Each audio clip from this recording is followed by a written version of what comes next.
వచ్చేటప్పటికి ఒక భయమే. ఒకప్పుడు ఇరాక్ మీదన అమెరికా, యూరప్ దేశాలు చేసిన దాడి, ఇరాక్ కువైట్‌ని ఆక్రమించుకోవడం, దానికి ప్రతిగా అమెరికా రంగంలోకి దిగి ఆ కువైట్‌ని కాపాడి ఇరాక్ సద్దాం హుస్సేన్‌ని లేపేయడం, ఇదంతా ప్రత్యక్షంగా చూసినోళ్ళం. ఆ చిన్న వయసులో ఉన్నటువంటి సందర్భంలో స్కడ్ మిస్సైళ్ళు, పేట్రియాట్ మిస్సైళ్ళు ఈ పేర్లు ఎన్న రోజులప్పుడు. అదే సందర్భంలో యుద్ధం ఎక్కడో జరిగేది మనకేంట్లే అనుకోవడానికి లేదు. ఆ టైంలో ధరలు పెరిగిపోయినాయి. ఆ టైంలో పెట్రోల్ ధరలు పెరిగిపోయినాయి. అట్లాగే ట్రాన్స్‌పోర్టేషన్ ఆగిపోయింది. విమానాలు ఆగిపోయినాయి. మనోళ్ళు వెళ్ళడానికి చాలా ఇబ్బందులు పడ్డారు. అక్కడ పనిచేస్తున్న మనోళ్ళందరికీ ఉపాధి అవకాశాలు కోల్పోయినాయి అన్నది ఆ రోజుల్లో వినేవాళ్ళు. ఇప్పుడు మన కళ్ళెదురుగుండా చూస్తున్నాం గల్ఫ్ దేశాల్లో కొన్ని లక్షల మంది ఉన్నారు. వందలు, వేలు కాదు. లక్షల మంది ఉన్నారు మనోళ్ళు.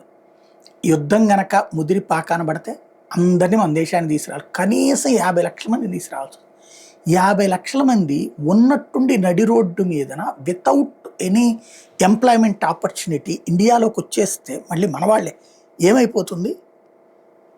ఆర్థిక నిధులు చేతిలో లేక విలవెల్లాడే పరిస్థితి ఎట్లా ఉంటుంది?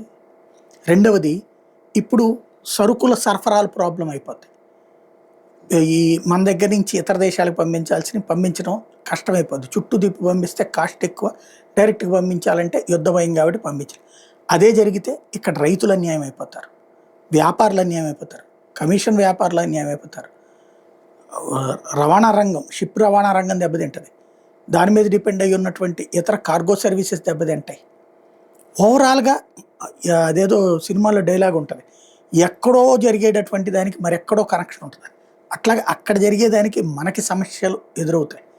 మరి అవన్నీ జరగకుండా ఆగుతాయా లేదా అంటే వైజ్మెన్ థింకింగ్, పెద్దరికపు పాత్రతో వాళ్ళందరూ ఆలోచించాలి ఒకేసారి. సాధ్యమా చూడాలి.